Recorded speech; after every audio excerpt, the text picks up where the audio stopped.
Hey, what's up, everybody? Mogion Monster here, along with the lovely Stevie B. Hello. Hope everybody's doing well. Great to see everybody. Welcome to Why the Fascination, or WTF as we like to call it. Mr. Lee, keep waiting. I knew he'd be the one to call you out. What, for a minute? Yep. Not even? Not even. Barely. Barely a minute. Breathe. Hey. You know, you spoil them, and, you know, that's what you get. You expect everything. Right. Right then and there. What's up, Breeze? Hey, Val. Good to see you. Hey, Val. Lester Taylor. Sorry. What's up, Graz? No, it's all good. Lester. Stevie B's in chat. Graz was the first one in the door. Danny Staten. What's up, buddy? Greetings. From South Carolina. I like it. It gets worse and worse every time. Robert Duvin, what's up? More and more funny. I don't know about funny, but. So I hope everybody's doing well. It's great to see everybody. Northwoods. Hey. What's up, Northwoods? How's it going? Where was it? Yeah. Welcome. Once again, we have nothing planned.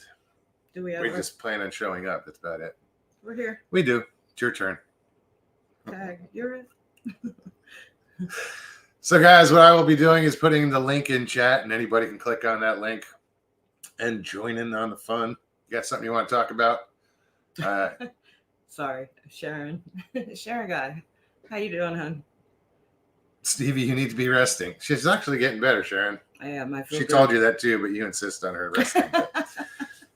I was just. I said, no, you can't. No, I didn't say that. He did. She knows anytime. I'm like, He's I can do it. I got this. He put so much pressure on me. Don't let him fool you. Don't fucking listen to her shit. She knows she's full of shit.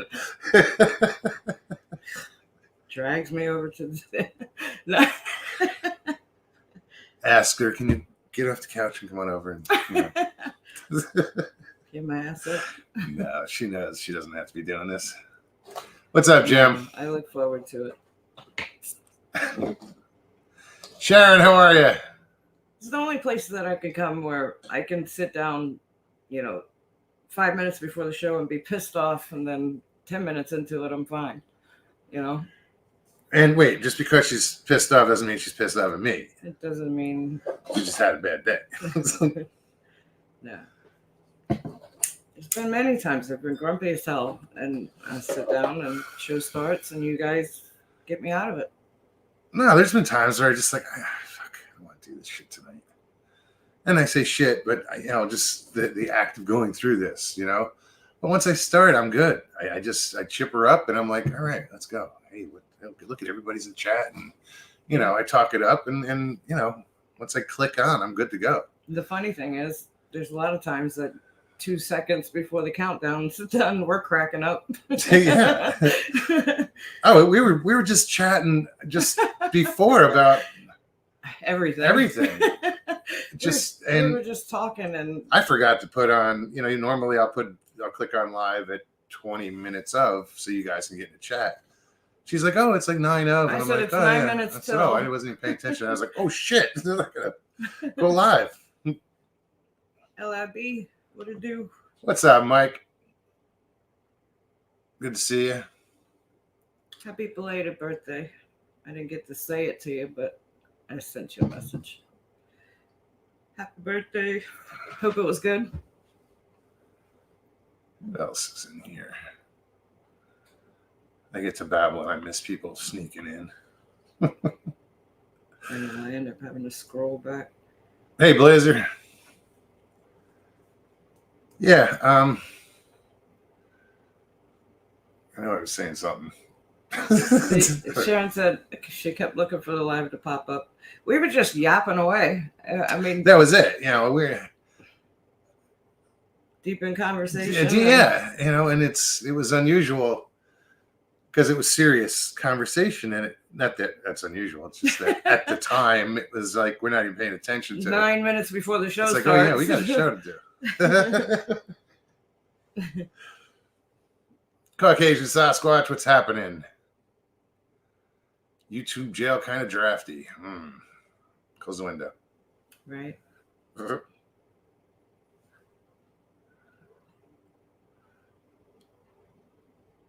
So we got the world's longest running President's Day celebration going on in town this week.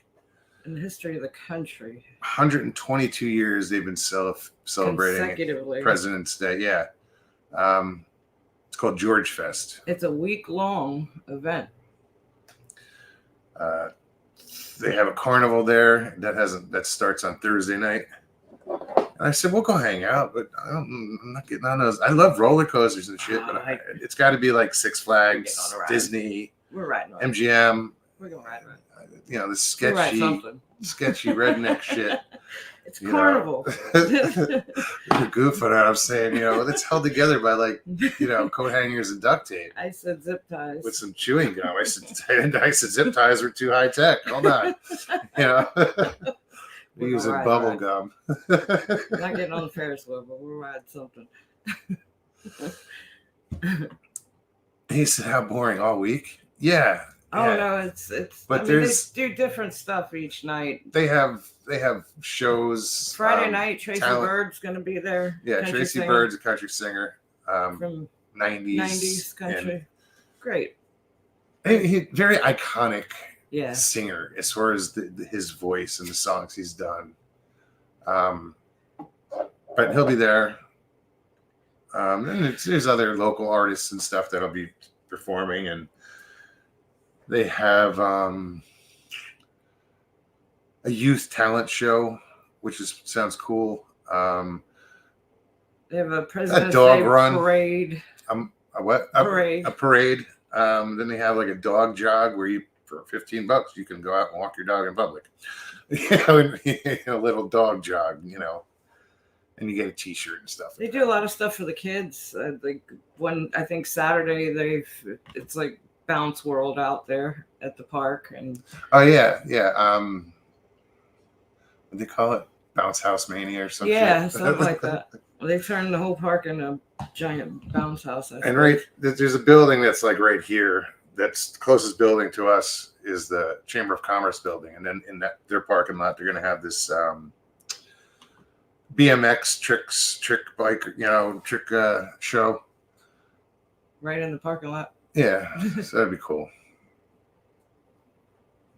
Hopefully, I'm not sure where they're playing, where Tracy Bird's going to be playing. I don't know if it's in this park, if they have a theater in this park. There is.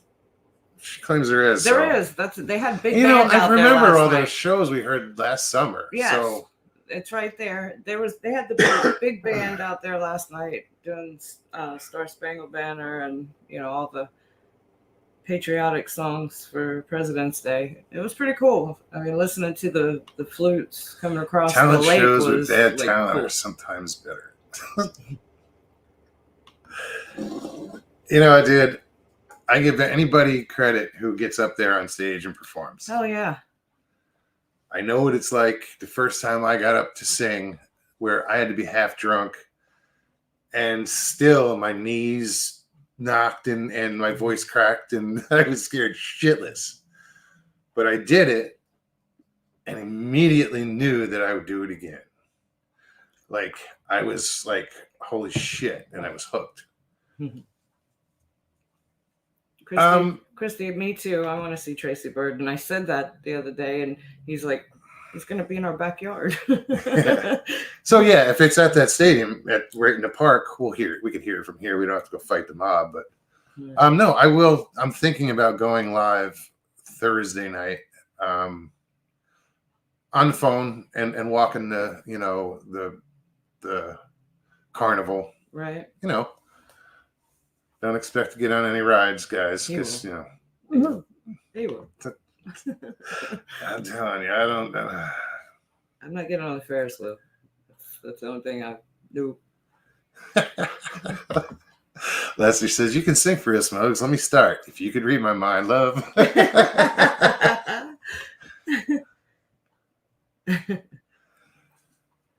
Yeah, there's some other songs. I get stuck.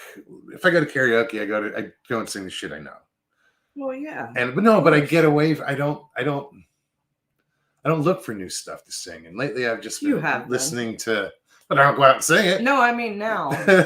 Now, next time you do go. I'd have to practice, but there is one that I want to do. That Jackson Dean song. I just, I love the beginning of the song. I love the whole song. No, that's the first line is what caught me. I mean, I've heard the song and never listened to it. And then the first day I listened to it, I was like, whoa, what? Yeah, exactly. The first line is, I believe in ghosts. Most people don't. Yeah. It's like, oh, what? Wait, what? No, I've liked that song since the first time I heard it. Joe Pat, how are you? And I said, I can hear you singing it, knowing your voice. I'm not one to go out and buy music like albums or CDs and like now it's all digital, but I just listen. So I don't know, like I don't usually listen to albums, but I listen to Jackson Dean shit, and I was just like, holy crap, man! Every song is at one after the unique and amazing. Yep. Feisty Kitty, what's up? Hey. Nostalgic podcast. Sorry, Chance. What's up, Chance? OCST, what's happening? I thought that was cute. Christy said OCS2 will hopefully be in soon. The next line. Hello, all. Good to see you both. Jeff says Mokes buys 8 tracks. What's up, Jeff? Now I just got to find a car that has an 8-track player. Right. 8 tracks, man. Chance said vinyl outsold compact disc in 2023 for the first time since 1987. That's interesting. I believe it. I do too. It's a fad, and now it's 3 times the cost. Oh yeah, I'm sure. I'm sure albums that we've all had in our collection. But there's something about vinyl. There's just that absolutely nostalgic, that initial, and you hear the little pops when it hits something, right? And then it's nothing like it. TG. Hey Tina, I am. Thank you. Not 100% there yet, but I'm so much better. I said today is the best day so far. That I felt the best, and probably over a week easily. Probably longer than that. I miss the lyrics in albums. Yeah, usually the dust cover would have it, or then the inside of the album cover would have it. Every song had lyrics.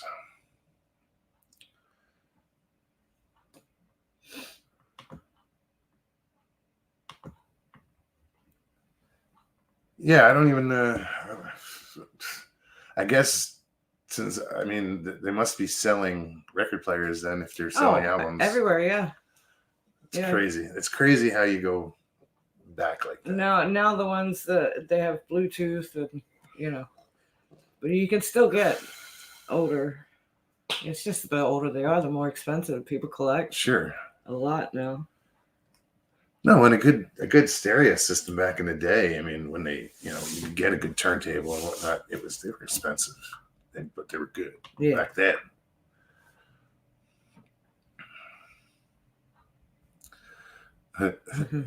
That's cool. We had an 8-track stereo cabinet that would shake the neighborhood. That is cool. Yeah, well, the speakers were built in, right? Those cabinets. Morning, Mr. Hugh. Good to see you. Right on. Morning. Is that early? Shit. Is this AM or no? Because he said good morning. He said morning. No, I know. Well, that's this morning when she got me up. I wasn't sure what time it was. Maya's having a dream. Yeah. I can hear her in the bedroom. Maya gets me up at 4:30 this morning. She had to go out and pee. And it wasn't dark like this, but it was weird. And I wasn't sure I had no clue what time it was. Because I think I walked by the microwave. I usually look at the microwave for the time, and it was still on. Like, we must have A heated few something. seconds. Yeah. I hate that. I looked and I was like, oh, that's not the time. 14. What time is that? Right. I hate when that happens. And yeah, when I came back in, I finally got back to bed. It was like 4:30 something. She's having a good one in there. I can Yeah, right.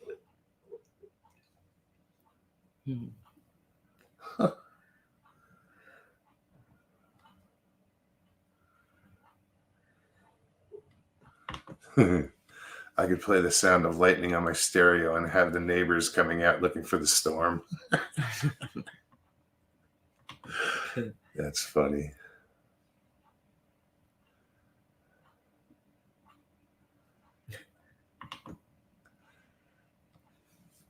I had a terrible nightmare before you started. Dreamt I was wrestling a slug. What's that mean?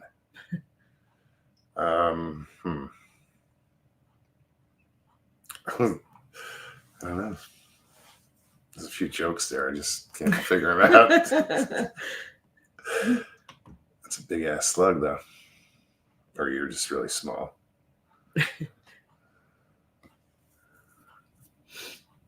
So during the wrestling match, did you leave a snail trail?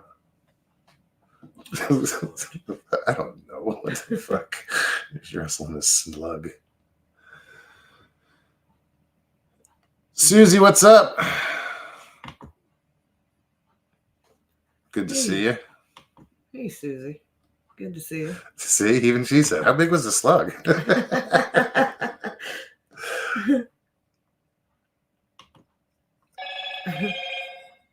So does that mean that OCST is wearing a collar?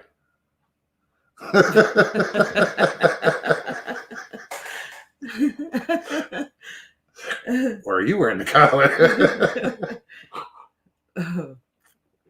Let's not go there. I mean, we did, but as far as we're going. I was going to say, too late. Pyro, what's happening?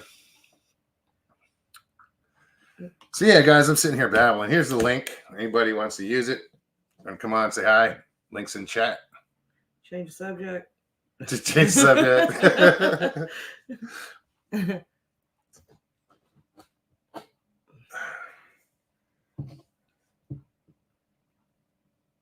Whenever I see a message, I have to check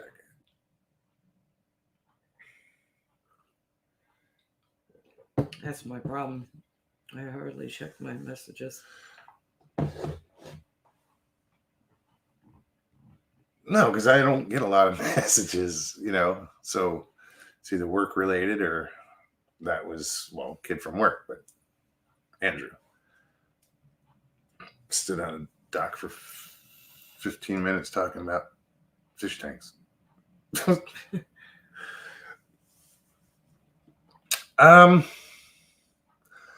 Tina, not recently. No, I got to reach out to him. I haven't talked to him. I've gotten sick, and I think I'm going to work and coming home. That's all I've done this past week. Mr. Lee, here's your answer from Susie's point of view. It must mean you are wrestling with a thought that you might think is slimy or sluggish. They might just still be hungover. Interesting. Hey, Carol. Good to see you. Mr. Lee, you can kill a slug if you pour beer on it. Well, actually, it doesn't kill it. You can put beer in your garden and they go to it and drown. Oh, really? Slugs like beer. Yeah, snails and slugs like beer. Salt, I thought. Salt will kill it. Yeah. Anyway, it's a dream. It's not a real slug, damn it. It's not real.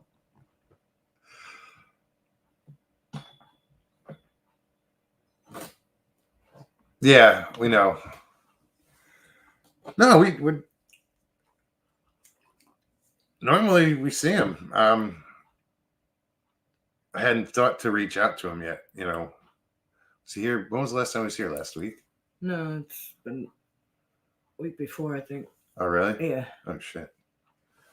No, I got to reach out to him. Well, prayers to you, Pop Craig, if you're listening. Even if you're not, prayers to you. Yeah, it's not easy. He's got a lot on his plate. Chiro, hey.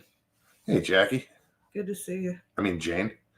I was like, what? Yeah, I know. I saw Chiro and Iron Dogger popped into my head for some reason. Because I saw something she posted earlier about the See, that's what I was thinking, Tina. the Iron Dogger. The Wi-Fi, where he is. Because he had mentioned something last time he was on.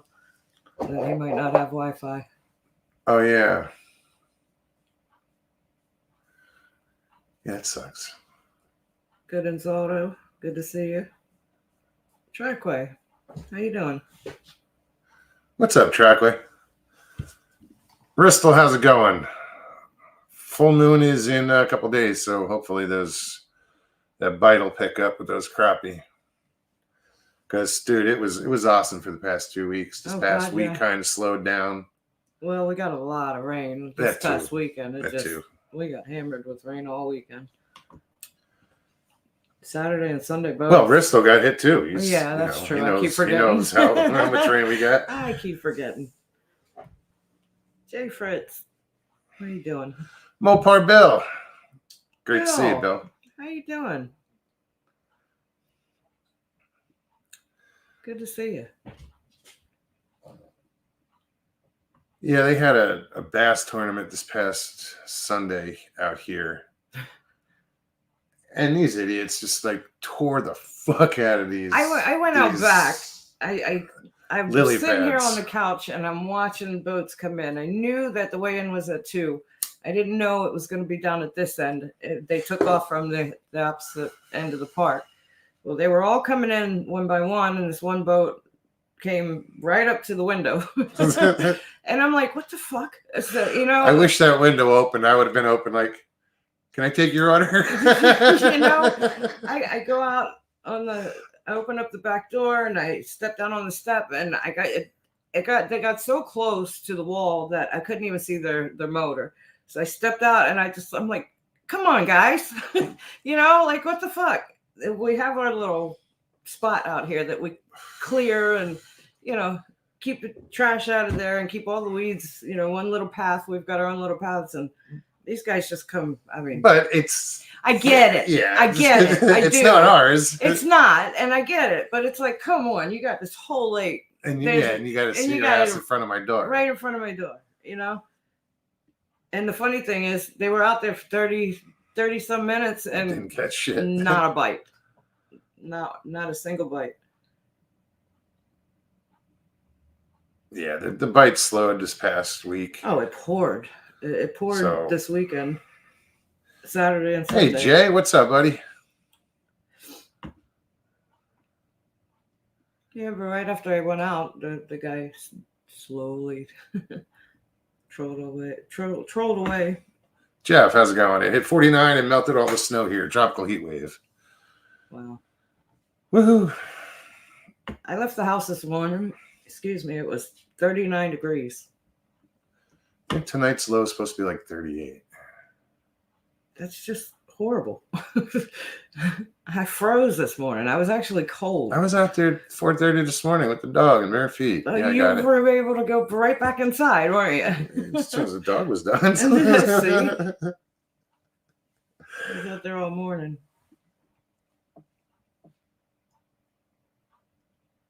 Yeah, Tina, it's not ours. I mean, the water is public, but the wall. I mean, we just, I have this long 10-foot pole with this blade on it, and we'll trim out the grasses and stuff to get right in front. And I'll take a picture. The floating roots, I'll use it to grab them and just move them aside. They break off, they die, and they float to the top. They're like and they end up right in front of our house because there's a boat out there that's blocking everything. And that's another story. Yes, the boat's still there.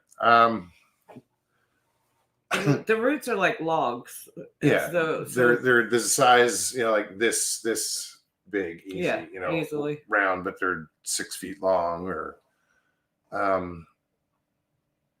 but we try to keep it clean out there. I'm always out there picking up trash. I have 4 different nets that long handled, short, or whatever, and we're always pulling garbage out of there. Yep, always. Plastic bottles, bags, Bobbers. mostly plastic. Well, some of those bobbers were mine. Yeah, but some are not. I've got a collection of ones that were in there for God knows how long.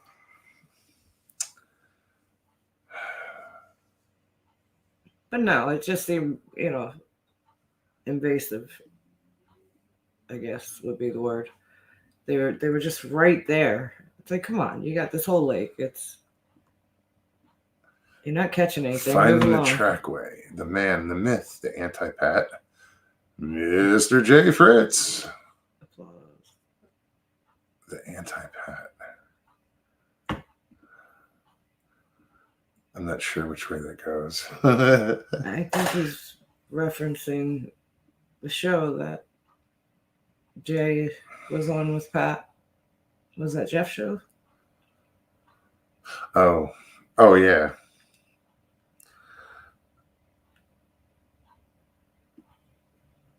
That Pat. That's all I'm saying about that.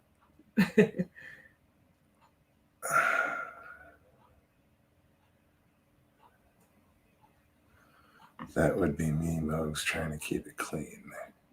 Yeah, that's me. I'm the one that goes camping, and if the campsite's cleaner than it was when we got there. I go around with my grab room.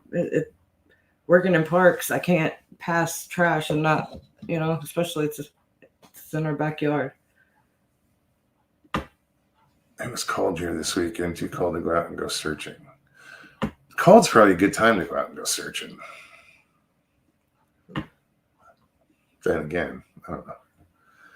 Maybe just, I don't know. I guess there is such thing as too cold. Yeah. Like Wisconsin bullshit cold. Oh, God, I can't imagine.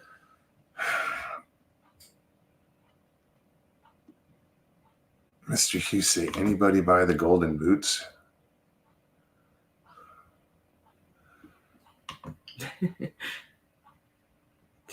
Tina G, anti-Pat, LOL. I get it.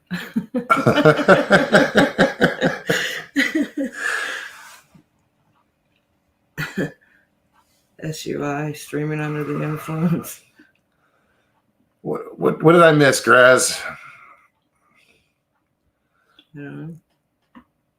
He said, I'm not Patricia. That's the last thing he said. No, he said, well, since I'm invisible, I'll go out for a smoke and walk around a bit. I said hello to him. Yeah, we all said hi. I haven't seen him since.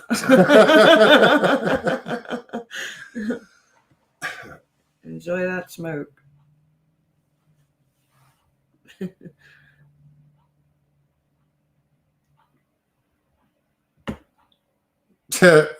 No shit, huh?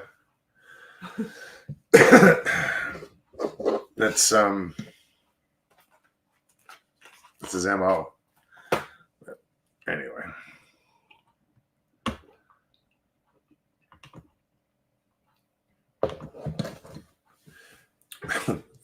It's the only time I think you should need a breathalyzer. Just get on your computer.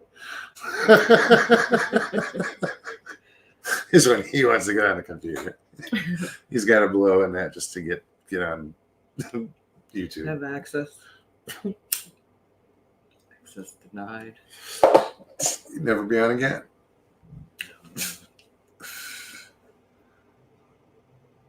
Oh, it was the wind that made it cold. Yeah. Yeah, today was just freaking gorgeous. It was. I mean, it wasn't hot. It was maybe 60 something, but there was no wind. Upper 60s, I believe. The sun was out. There were no clouds. It was just a gorgeous day. The water was still. Just got your notice that you're live, folks.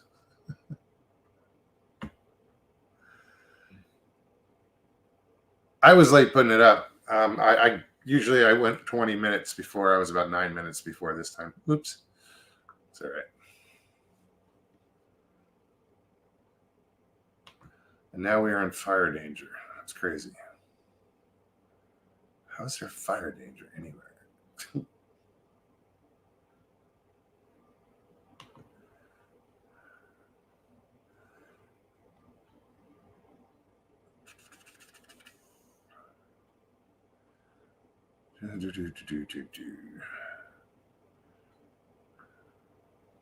Oh, right on. How'd you do, Jay? It says, went arrowhead hunting on Janet's farm today. Did you find any?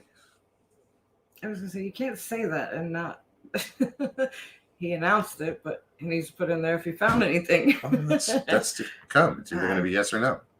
Found 2. Cool. Really? Oh, shit. Yeah, that's one thing I've never found.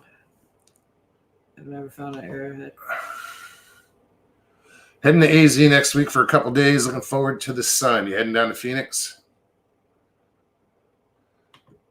The last time you went out there,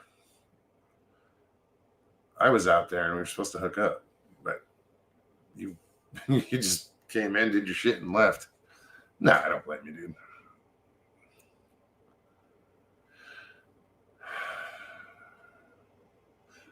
Yeah, because it's dry and people are kind of dumb.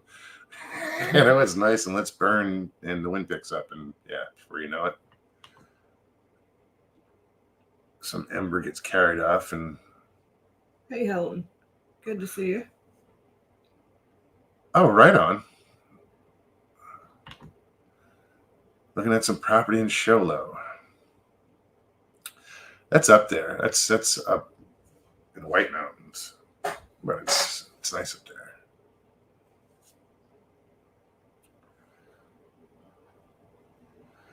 Was it Show Low I went to? Yeah, I think me and my dad camped up in Show Low for like 2 nights, a night. I don't know.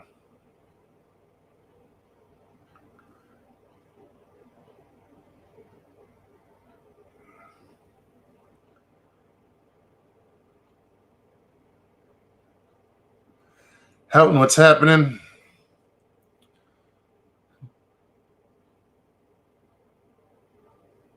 Yeah, actually, I think we camped right across from Lake Show Low. Yeah. Yeah. There was a hotel there and campground, and we had to pop up, so that's what we did.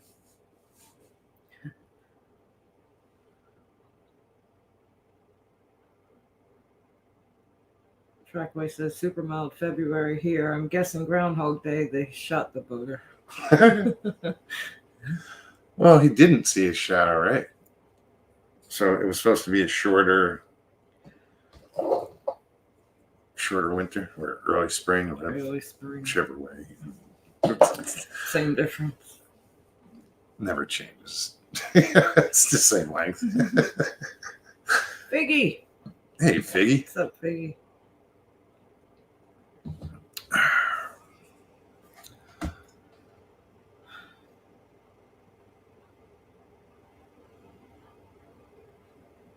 The refuge just recovered from a massive burn. Bigfoot just came back in after a 3-year hiatus. Interesting.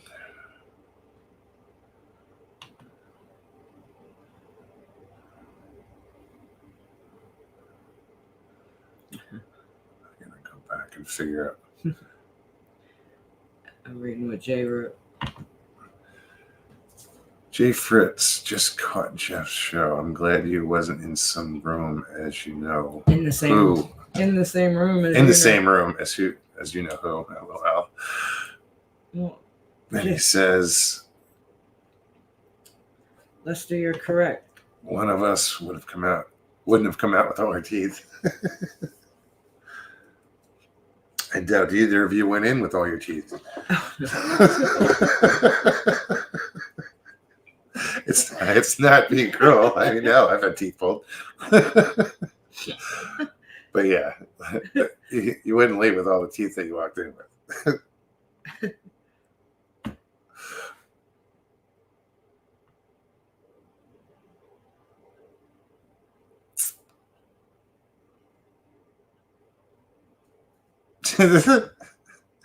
Jay Fritz, I thought you were coming through my TV. I could see him thinking that on a big screen and him all leaning in, getting pissed. Tristan, how's it going? Hey, Garrel, what's up?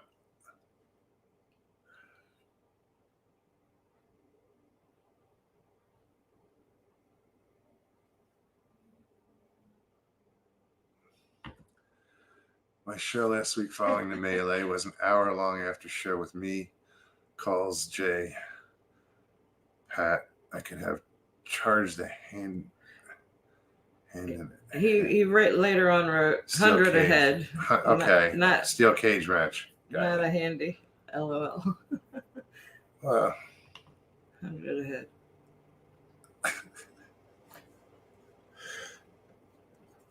Steel cage match. Gary Johnson. Hey, Gary. What's up, Alex? Pyromedic says Susie B posted her thoughts on the state of the community that a lot of people agreed with. Okay. Right on. Have to check it out.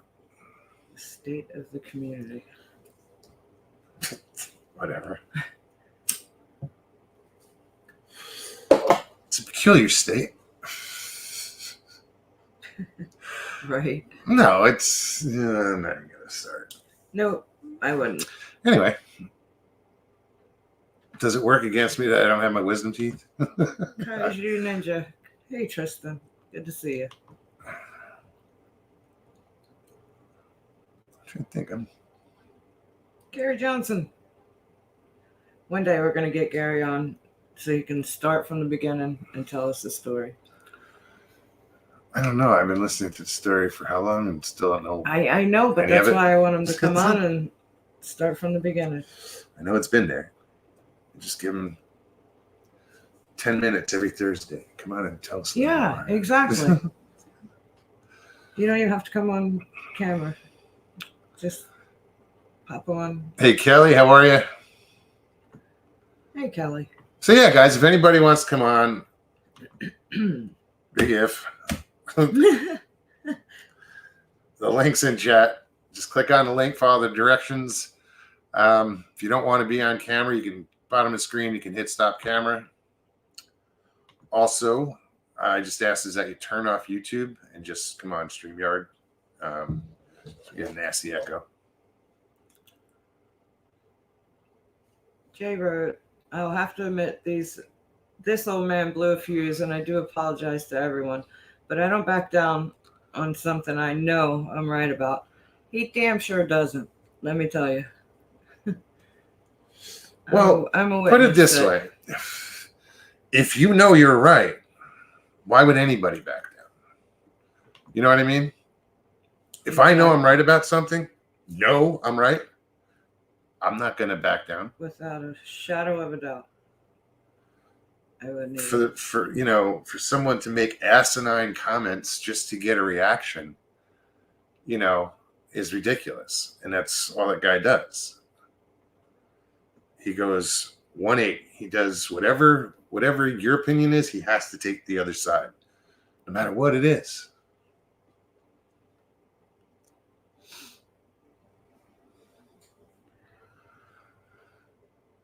Is LRB still here? I wanted to ask him about the trucker strike. I don't know. Mike, you still around? Where you at? No, I thought about that earlier and got distracted. I was going to ask him.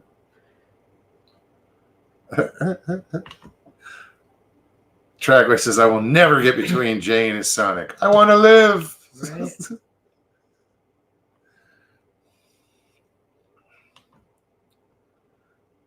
Yeah, even OCST. I will not back down if I know I'm right. Christy, you don't have to have StreamYard. You just hit the link and it brings you right here. Yeah, it's just click on it and follow the directions. it's simple. It is. It's nerve-wracking though. I get it. Hold on.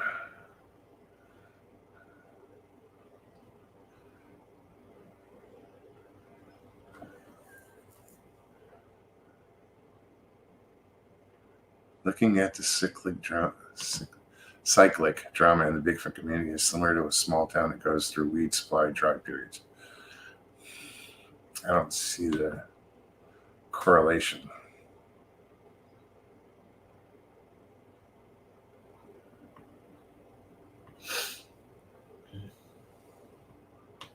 Jesus. We did post the link. I know. Dummy. Both of us did actually. Dummy.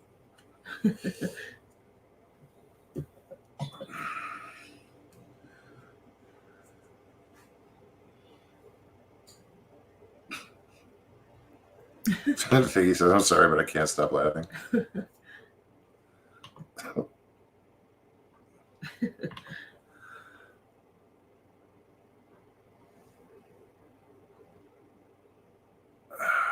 else?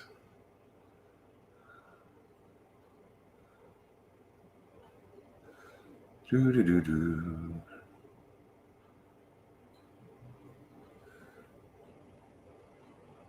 Sorry, I'm just reading chat. That's all I'm doing. We sit in And by the way, Sharon, thank you. That's all I'm saying.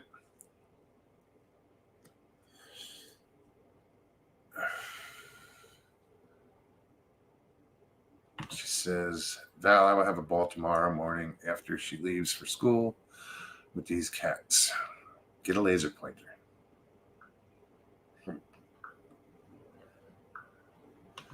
Oh, Sharon guy kid bought a remote control snake.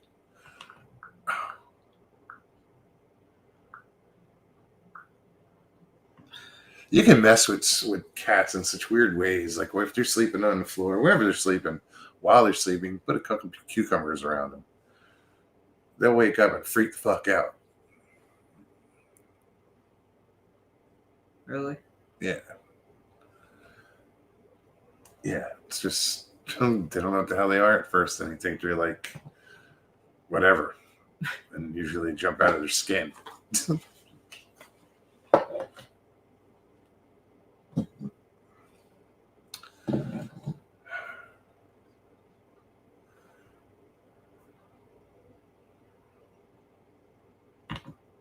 Val, OBC first Saturday in May, then Bigfoot camp out in September. Near Ohio Pile.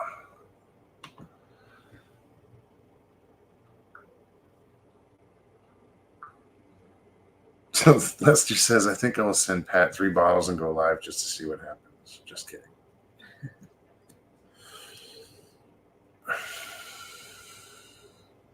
See, now I've been ready.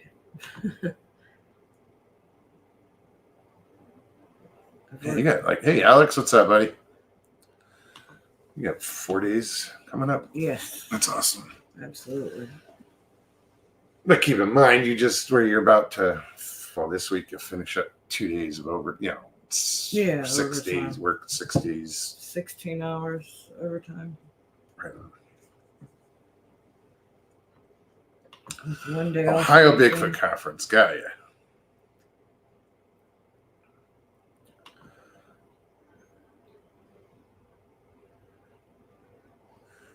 I've been listening to the Linda Eastburn. Some good encounters from her guests.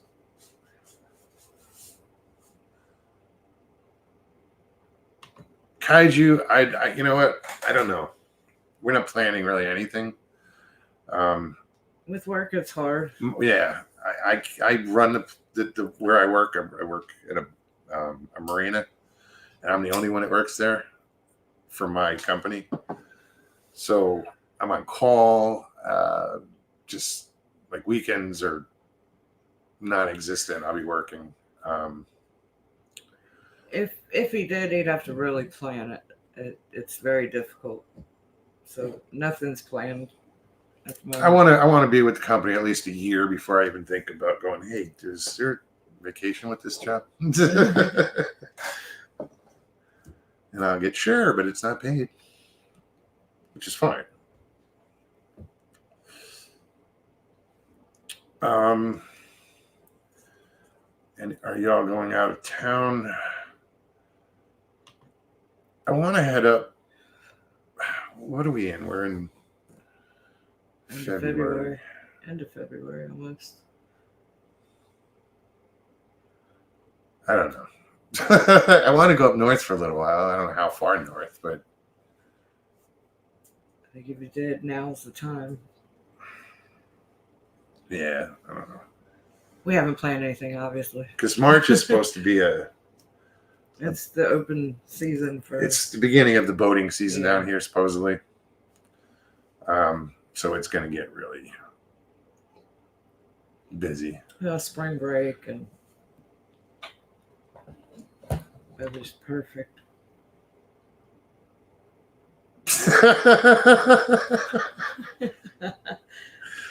Ohio blows chugs.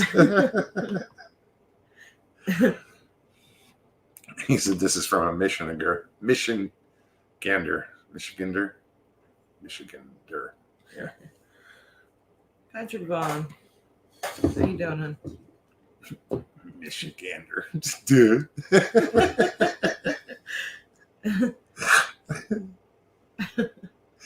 Hey, Patrick, how's it going? Good to see you.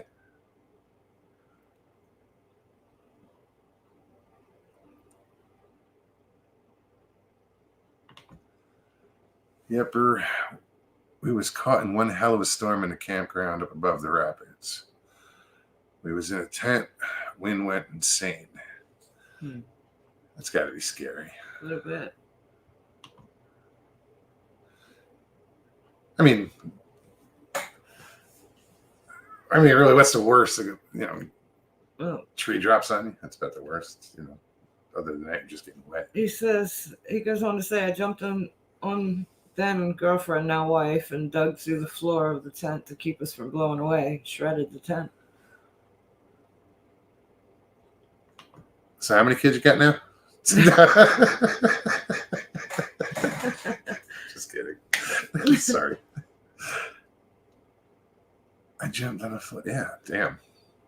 That had to have been some intense wind. Yeah, I suppose at one point, you would think that two bodies would anchor it, but if that got a rip in it, that would turn into a sail. Yeah. I can imagine. And yeah. Trackway said the storm tore the place apart. And where was this, Trackway?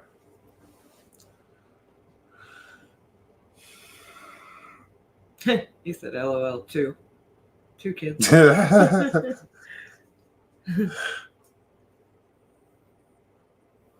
He's doing the math. Oh, did we?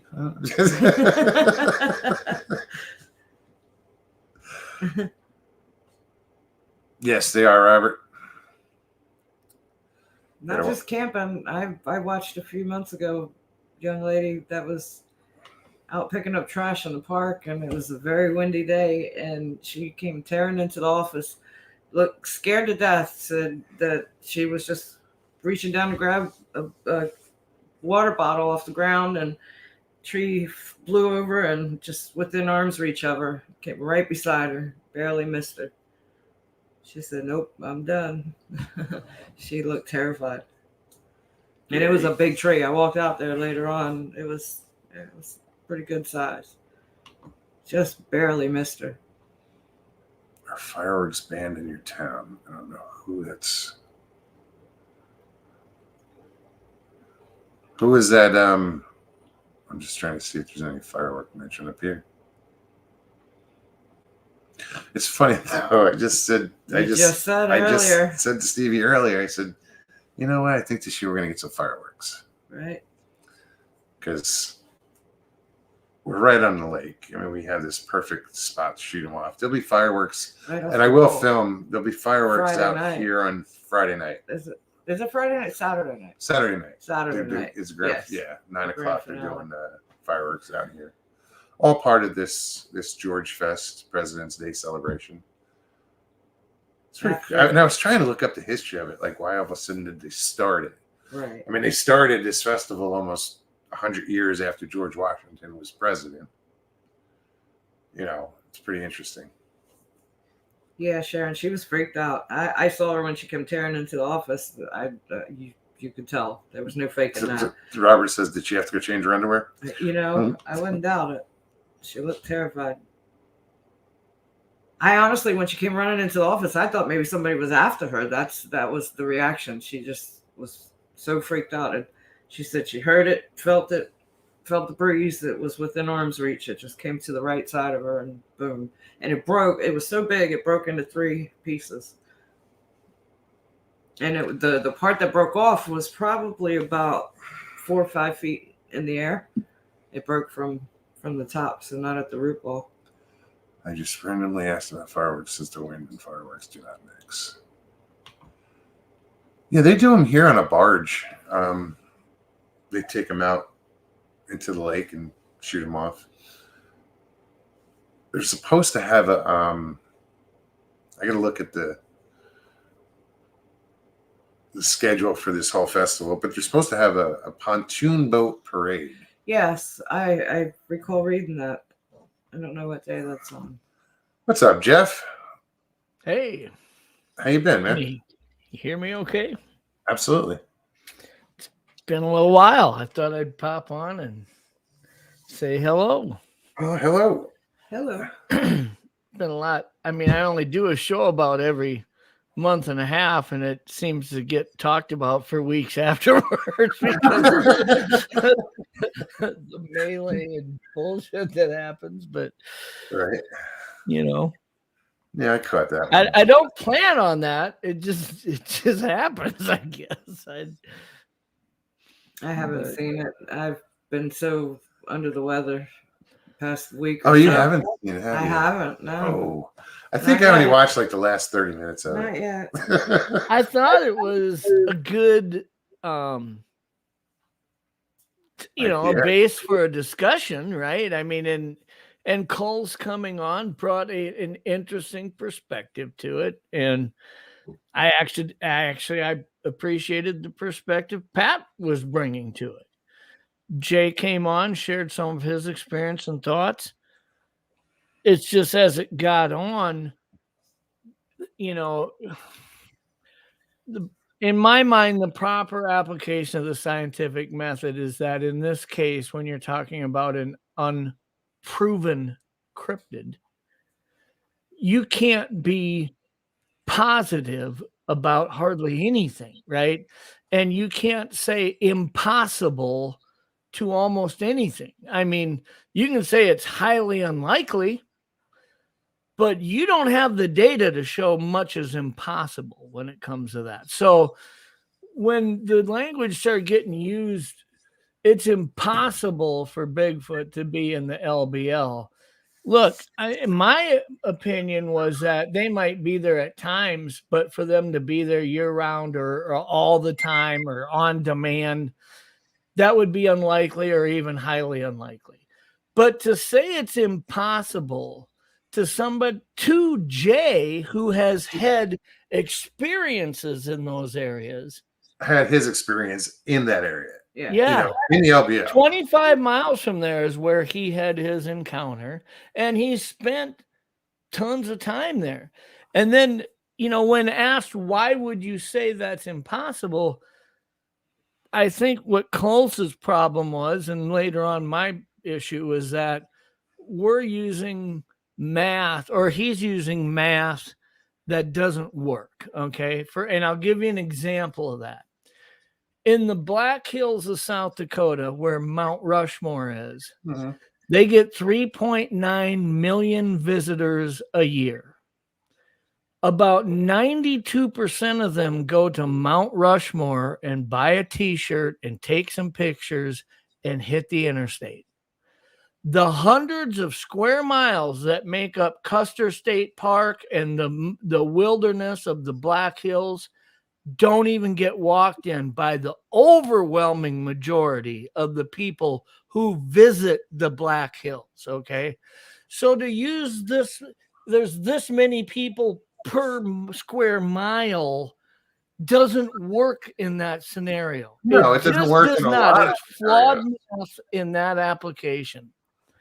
So that's what Pat was doing with the LBL, saying, well, there's at 1.9 million people visit there.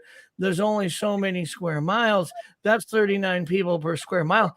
That's assuming that the overwhelming majority don't go in through the main loop, walk into the gift shop, buy a shirt, have a picnic, and leave. And go back to the park. They don't. And if they camp, they back their camper onto a little paved thing, plug it into an outlet, have a campfire, and the next day they leave. They don't go into the outer stretches in the wilderness of the LBL. That's where the math is flawed. It doesn't apply to the Black I don't think Hills. Pat was kidding when he said there were no Bigfoot in Florida. Yeah. I don't know. I would say that here's the problem. I don't have a problem with somebody saying, I think it's highly unlikely there's Bigfoot there. I love Mike. Like, I respect Mike. And when it comes to are there Bigfoot in Long Island, my reply to that has always been, if there are, there would almost have to be some type of supernatural aspect to that, because I don't think a flesh and blood bipedal creature like that can exist there because of how it's situated. And now, do I say it's impossible? No, I'd say it's unlikely. Possible, not probable. I don't have the data to show that it's impossible. I don't. You know. And that's where I think we're having an issue. Some people think, well, look, if I think it's impossible, I'll say it's impossible. Well, if you're going to say something's impossible, I'm going to ask you to show me the receipts. Bring the receipts. If you're going to say that, say it's in my opinion or I believe, but don't put it out there as a fact. And now we cross into a different scenario. The etiquette or just the human decency of being respectful to somebody who is, I don't care if you had $1 million and you'd bet every dollar of it that there aren't, I'm fine with that. But to sit there with Jay, who has had an encounter, somebody who you respect, because Pat has oftentimes said, I believe Jay's encounter, this, that. He said he believed that it was true. But to actually butt heads with him, I think that to be oblivious to what you're doing to that person and the effect you're having to that person is simply a matter of having not being on your game. You're under the influence. There's a beer too many, whatever, that you just can't treat somebody like that and be oblivious to it and chalk it up to I'm right and they're wrong, so I don't give a shit. That doesn't, just because you're right doesn't mean you can rip somebody in half like that. You can't. But that's very common with Pat. Well, Jay says, I wear size 11. I got big feet for short, fat man, and I live in Florida. Picture Barney Rubble. I have for a long time maintained a relationship with Pat where we've had our differences, obviously, passionate differences at times. But when it comes to my show, my only rule really is be respectful. I don't care if you have a different opinion. I don't care if you argue it. I don't care if you get passionate about it. But when you cross the line of disrespect, I'm not going to allow my stream to be a platform for that. I mean, if we can't articulately argue our differences, then we have to take whoever's not being articulate about it and remove them from the discussion. And that's not me not liking them. That's not me saying they can never come back. If everybody else wants to do shows about it and crucify somebody for their action on one night, I'm not doing that. I would, if I put the link out, if he wants to click it again, come on, I give him the same opportunity. Articulately argue your position, and if we can't be respectful about it, Jay did get a little heated. He was like, but do you blame him? No, I mean, not at all. But I also only respect Jay. Jeff for nipping in the bud before it happened, because he didn't want that on a show. I get it. Well, even if I felt Pat was 100% right and Jay was 100% wrong, which I don't, but if I did, I don't care for Jay to have a heart attack on my fucking show. Okay, that's not what I'm going for. I saw the veins coming out in his neck a little. He was on the verge, man. I'm just telling you. Hey, Pammy. Hey, Pammy. Good to see you. But like I say, I mean, I don't have many enemies in this community. I put that link out with the intention that I don't care who clicks it. I don't care if we've had an issue in the past. Let's start over. Just don't cross that one line that's always there. Don't be disrespectful. And that's all anybody, I think, should ask. I mean, yeah, we expect it here. And we pretty much, we have a good setup here. We don't get the nastiness usually. I was going to change the format a bit to my show. Oh. And to my show, if I go back to doing it, I don't want to do it every week, but if I was to go back to do it every 2 or 3 weeks, even if I did it on Untold, I'd probably be doing a debate style format where we debate things that people often have different opinions on within this community, but we do it with one person against one person or two against two, and people who can articulately express why they feel the way they do. And I'll give you a great example of it. I don't know that I really have a whole lot to sign on to with Ron Moorhead's quantum Bigfoot theory. I'm certainly not saying it's impossible that he's on to something, but it's not where I start when looking at what I consider to be a flesh and blood creature. However, he has spent a lot of time thinking this through, and he talks about it very articulately and very passionately, and he does not get emotional about it. Okay? So if we can have discussions on, do Bigfoot migrate or not? Or do they whatever, all these different things that can they sense this or sense that? I'd love to hear two people explain why they feel they can and two people explain why they can't, and have that discussion, but be respectful of each other. I think a good example of that online is if you ever see that Modern Day Debate channel. They do debates on issues that like flat earth versus round earth. And they'll have two people versus two people, right? Or they'll do Christianity or creationism against evolution or whatever, My thing is I'll go into watching an episode feeling I adamantly am on one side more than the other, right? But as I'm watching it, I find myself, even the flat earthers, sometimes the way they're talking and presenting themselves, they're not getting stupid. They're not getting personal. I think to myself a lot of times, that guy's well-spoken. He's very descriptive and good at explaining why he feels the way he does. It doesn't mean I feel the way that he does or agree with him. But man, I can really respect how sometimes you see these debates where it is well articulated on both sides, even when you only agree with one. And I'd like to try to bring that to the Bigfoot community, I don't see why you couldn't. If the people coming into the debate can manage to not take it personally and just, or emotionally. Yeah. You can be passionate about something, but and that's the thing. But keep your head on and have an actual debate. It would work.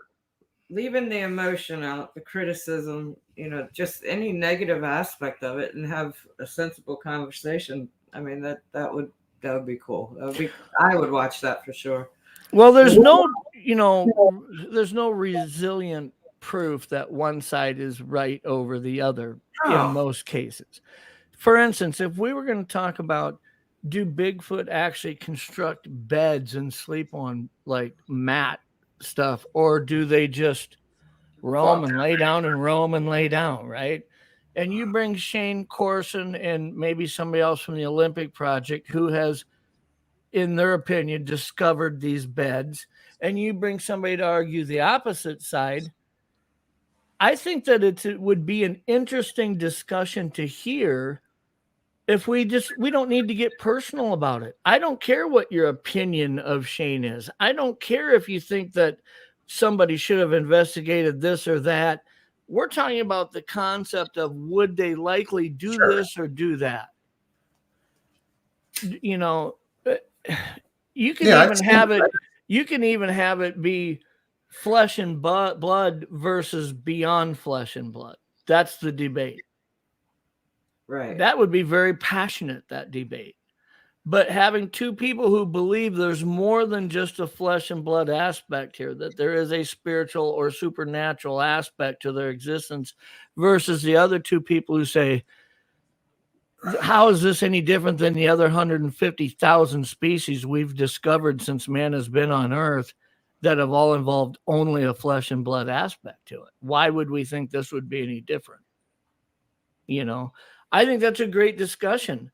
Nobody needs to call each other an asshole or freak out or, No, because there is too much emotion sometimes. Chance, this is just a possibility, for conversations in the future, for debates. This is where I might take my channel to, rather than, the reason is this. I'm not going to disrespect him. I'm not going to say names, but when I look at the 100+ guests I've had on my show in the past, some really great interviews. But when I look back at them in retrospect, if you ask me, do I believe all of them were actually experienced what they say they did or what? I'd say maybe half of them I don't. If I'm being honest.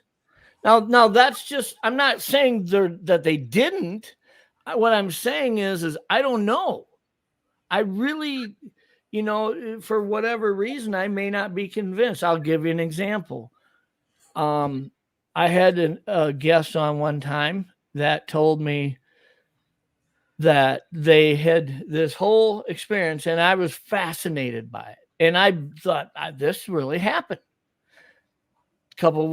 Like a month later, I hear that guest on another show telling the person, well, we didn't go outside our trailer to look for the Bigfoot because for the last 7 nights in a row, my spouse had been feeding the dog men outside all the roasts out of our freezer. Now, does that mean she's full of it? No, but for me, I don't subscribe to the dogman theory at all. So now I have to think of this and say, wait a minute here. Sure. You've been putting roasts outside every night for a week. And when they're gone, you're assuming that it's dogmen who are eating them. I look back at that in retrospect and think, do I really feel the same about that guest when they were on my show? I don't know that I do, And I'm nothing against that person. I'm just being honest, as honest as I can be. I don't really, if I was to say who would I want to have on my show as a guest and talk to, my list has gone from like 200 to maybe 5. I mean, honestly. Oh, doubt. If I'm being honest, there's 5 people I'd really like to pick the brain of. The rest, as far as I'm concerned, they give the same canned interview that they do on the other 10 shows they're on all the time. I was going to say the 200 that you had on that list have probably been on that list for years. Yeah, absolutely. It becomes redundant. So what I'm more interested in is having a debate on a topic that everybody has an opinion on, one side or the other, with one or two people on each side of the fence that can articulately explain why they feel the way they do and bring some introspect to it. And the truth is, if you ran a channel that did a debate like that, you'd only have to have about 5 different topics of debate, and you start over at the first one again after 5 shows and bring in different people to discuss it. It'd still be interesting. Sure. I mean, so I just think there's a lot between either the guests who are going to be on, people see who's going to be on discussing this and think I'm going to show up there because I like that person, or they're going to say, that's an interesting topic. I have a strong opinion on this. I'd like to see where that goes. I think there's reasons why people show up and listen to that. It has I don't even want to be doing the interview. I'm just there to intervene in case the Pat and Jay thing breaks out, you know. But start flying. And perhaps at the end of each show, maybe I would introduce that scientific method and say, you know, in my opinion, I want to thank everybody for coming on. I appreciate their opinions. I'll touch on the highlights of both sides. And maybe I'll say, you know, from a research perspective, if I'm starting out looking at the flesh and blood possibility of existence here, this is the side maybe I'd lean towards. But I can't discount the other side, because if that's where the data eventually leads me, that's where I'm going. I have to say, Grasshopper does have a point. Yes, I was just reading. He says debating about a completely subjective experience and theories is a waste of time, really, in my opinion, at least. Not that it matters much, but he does have a point.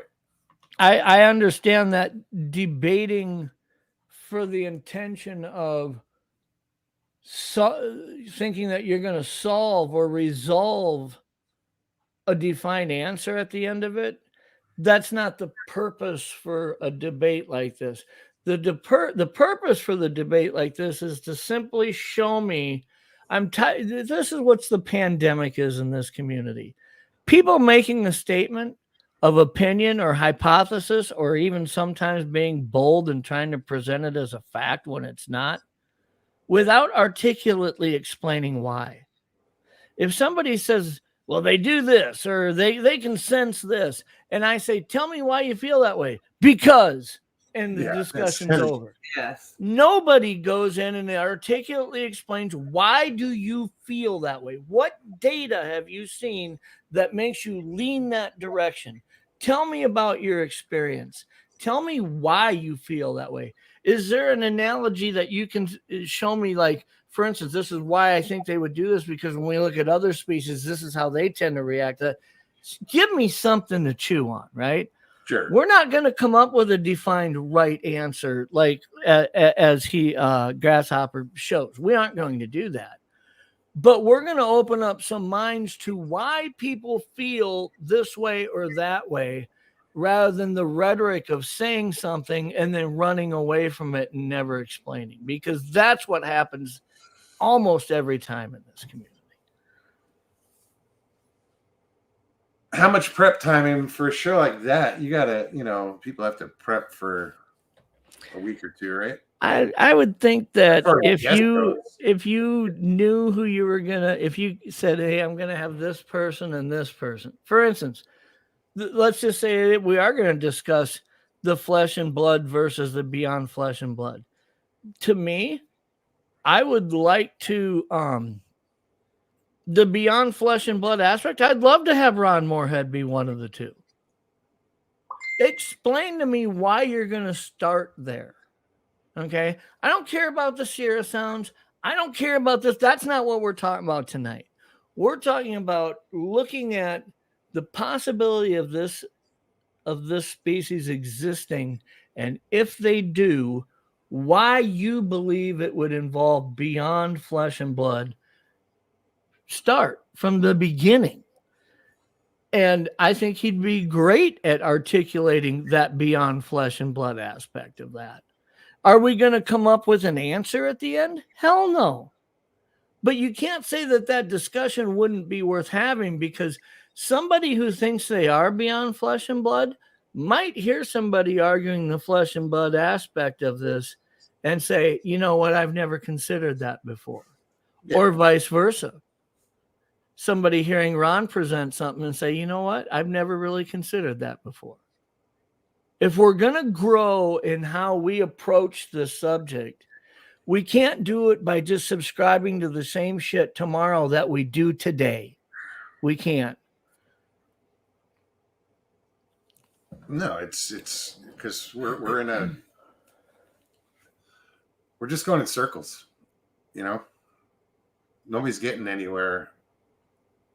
We're not moving this ball further down the field. No, we really aren't. I mean, not when a lot of time ego gets in the way.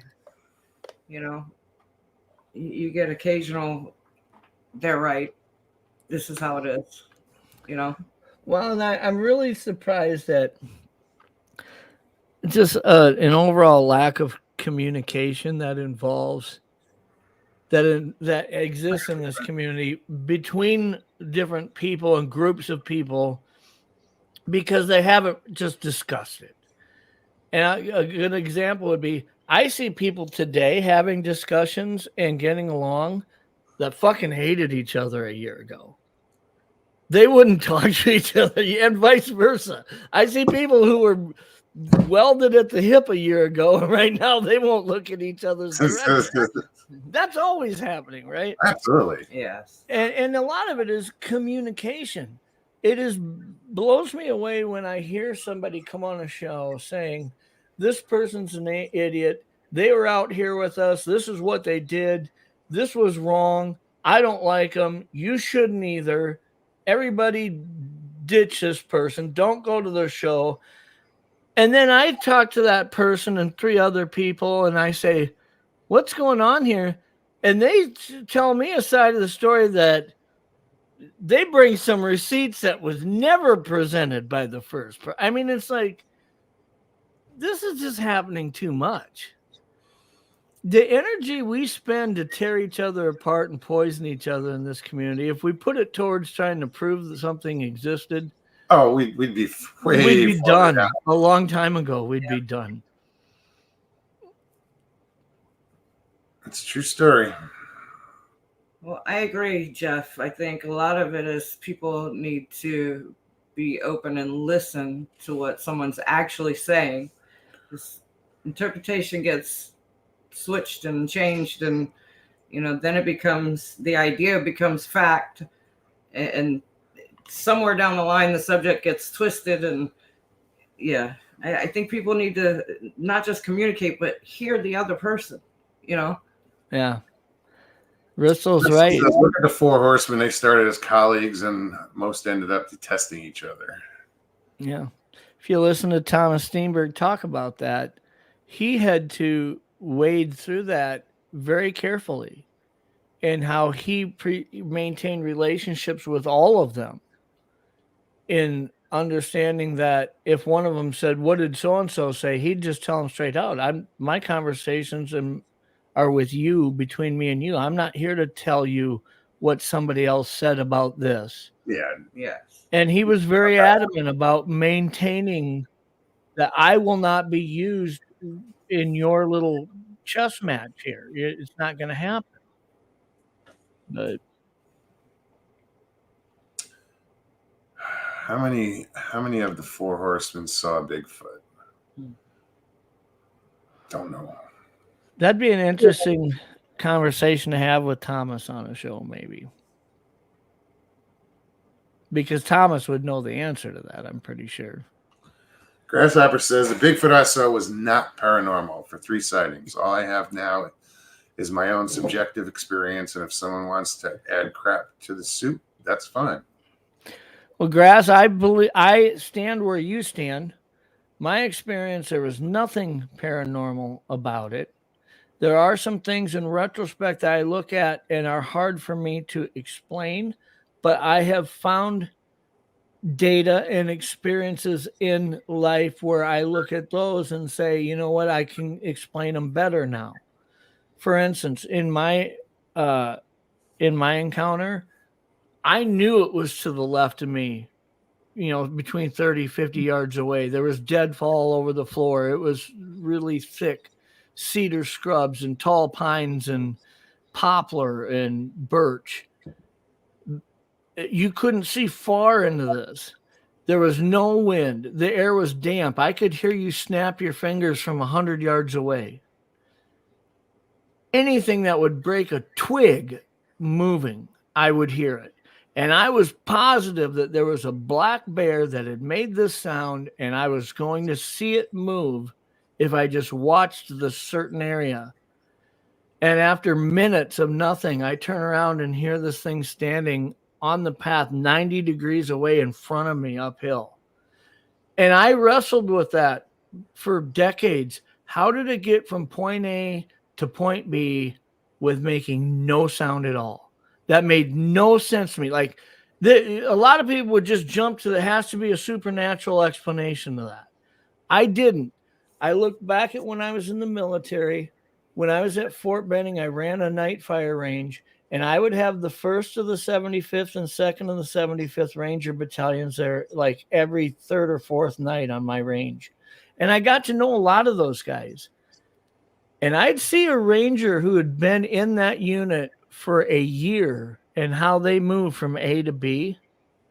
And then I'd see a dude that'd been in that unit for 14 years, and you watch him walk through the trees and realize how hard it is to follow his fluid movement and how he can disappear so much better than somebody who'd been doing it for a year, right? And I started realizing that if you lived in those woods 365 nights a year for decades, you may get good enough moving from A to B that I simply can't wrap my human mind around that. Like, I look at it and say, how do you do that without making noise? If they practiced it every day and it was critical to their survival, they'd probably get so good at it that I couldn't even begin to comprehend how good they are at it. I think there is a physical explanation to that. I don't believe it has to be a portal. So I do come from the direction grass does. Until data leads me to a supernatural direction, I have to look at this from a flesh and blood perspective. And I'll follow the data there if it shows me that's where I need to go, but so far it hasn't. But that doesn't mean I'm not going to have the conversations and listen to people tell me why you believe it does lead that way. I want to know. I don't want to say that because something hasn't happened to me, it couldn't have happened to you. I'm certainly not going to be that guy. Danny Stain says, I know Native Americans who would walk beside you in a forest and you would never know they were there. Yeah. Yeah.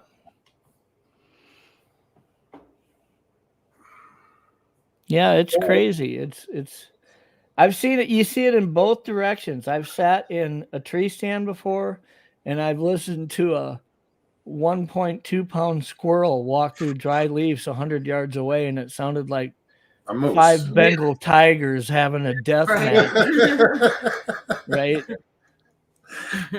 And I've seen it the other way.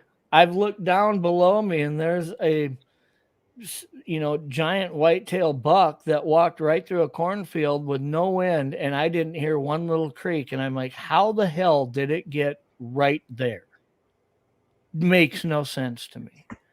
When you hear all the stuff that makes noise, then you see something that weighs almost 300 pounds standing there wondering, how did it do that? Trackway says, I will say that up till 29 October 2022, I was a traditionalist, flesh and blood. But after that day, something changed. But I don't say it's the same phenomenon. And I can agree with that. I mean, just based off of what I saw with Jay and Judy, not going into that whole story, but yeah, there's something else. And I'm not saying one's related to the other, but there is definitely something else. Well, here's the thing. You're encountering data that needs to be interpreted, and when looking for the most plausible explanation, a natural flesh and blood explanation doesn't arrive as being the possible most plausible. And I know that's hard for some people to get, but when I say, hey, look, I'm taking the flesh and blood approach, and then I look at something and all of a sudden I'm encountering something that happened, not something I heard about, not something I seen on a video that could have been faked, something that happened that I was a part of, and I heard it or saw it or was there, and I'm looking at how do I explain what I just witnessed or experienced, and that most plausible explanation doesn't have a flesh and blood approach. I'm looking at it saying, I don't have an answer that fits there. There isn't an option that works there. I don't have a explanation for what made that light or that shine or whatever. And now I'm stuck saying, I have to consider that maybe it was something beyond a natural explanation. Okay. And it only has to happen once. You can be the biggest flesh and blood dude on earth, okay? And then all of a sudden you see, like on Missing the 411, the lightsaber, horizontal lights moving along that supposedly happened at the site of the Sierra Sounds, Listen, you look out the window of a cabin and see that. Tell me what natural explanation is going to fit that. It only has to happen once, and you're lost now. You are lost looking for an explanation that natural doesn't fit anymore.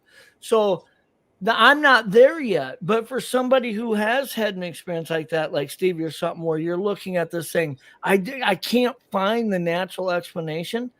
I can't shake my head at that. Well, that's kind of what happened to me when I saw orbs in the woods here in Florida.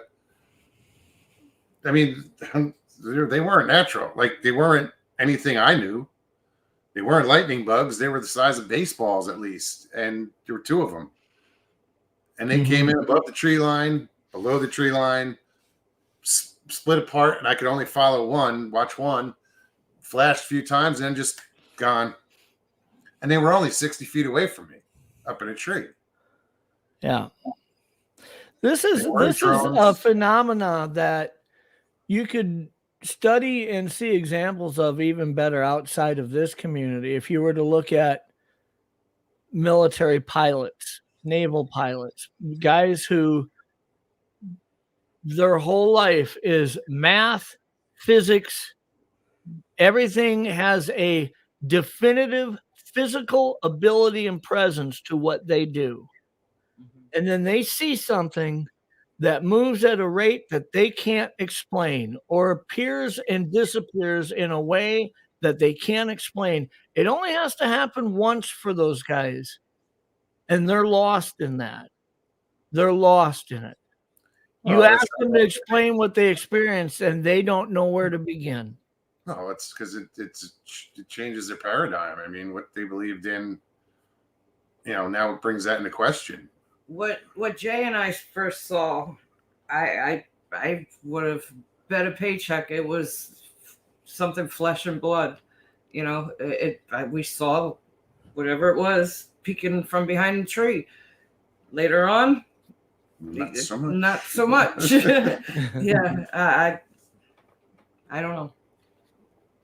Yeah, but seeing it originally, first experience of what we saw. I mean, your first thought is like, what the fuck am I looking at? What am I looking at here?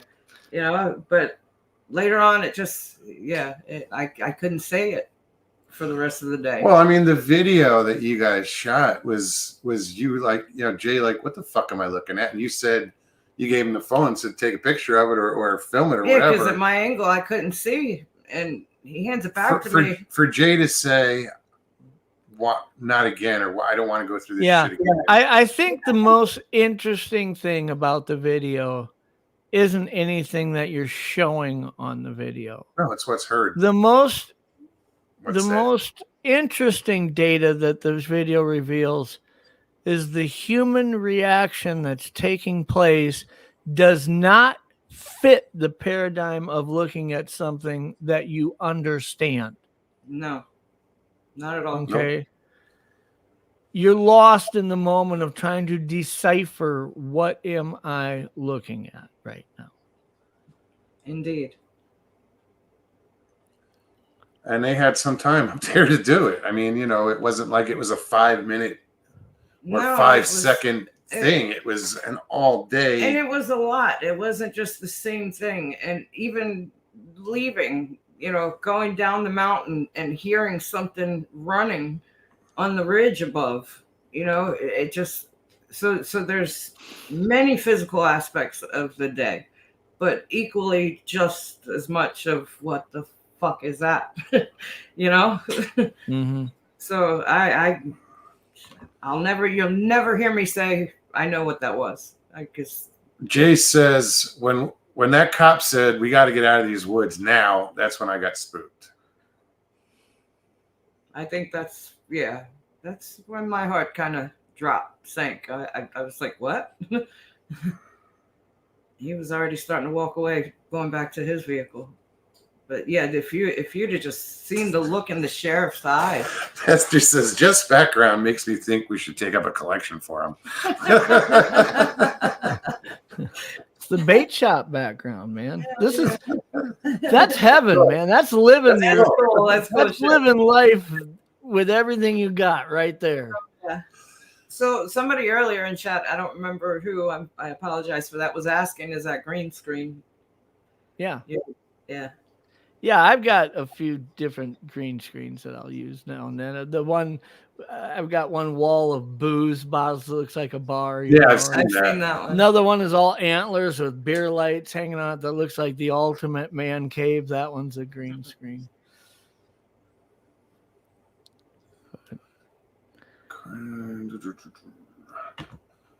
Figgy says, according to my own experience, when I saw the conglomerate of lights passing by, first thing I did was try to compare with something similar. I know that feeling. I didn't know what, like the lights I saw in the woods, there were just two of them, but I mean, it couldn't have been one. I still would have been like, what the fuck was that? But this is a fake map. Real quick. When I saw them come in, I was like, oh, drones. But as soon as they dropped below and there was no noise. I was just saying, yeah, but you didn't hear anything, did you? I didn't hear shit. I don't remember. Once they dropped below the tree line into the trees, then I was like, oh, shit. And it was funny because I was audio recording at the time on my phone, but my phone wasn't set up properly, so it didn't save the recording.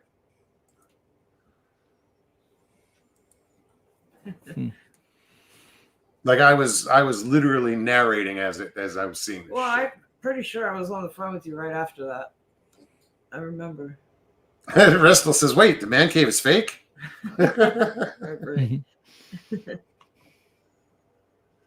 The only real one that I have is the studio one, which is downstairs that sometimes I'm in. Okay, so if I was to play devil's advocate on what the cop said, I will say this. Okay, and this is I'm not taking away from how you interpret what he said. I think you were probably spot on. But in the same aspect, if I'm that police officer and I had three people who believe they've experienced something, whether or not I believe they experienced it or not, the best case scenario right now is that they get out of here, that they're not here anymore. I don't care if I think they're full of it or if I think they're real. They need to get out of here. So what would I say to make them get out of here? I'm not going to go against what they're saying. I'm not going to say that's impossible or I don't believe that you experienced that. That's just argumentative and they aren't going to leave. But if I was to say, yeah, you got to get out of here right now, guess what? They're going to floor it and get the hell out of here. And if that's what I was trying to do, I may take that approach. I get that 100%. Where my opinion came from, where my concern was, showing the sheriff the picture of the very first picture and seeing his reaction. And then that was what prompted him to say, we got to go.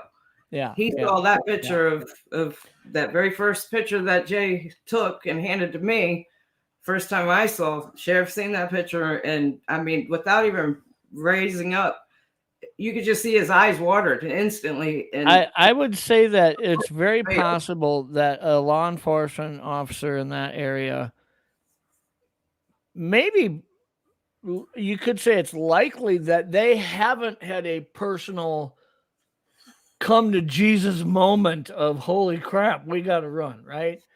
But they've seen in other people that they're responding to enough stuff that they find concerning, perplexing, questionable, whatever, that they now stand in the position that if somebody says that this is what's happened to them, we got to go.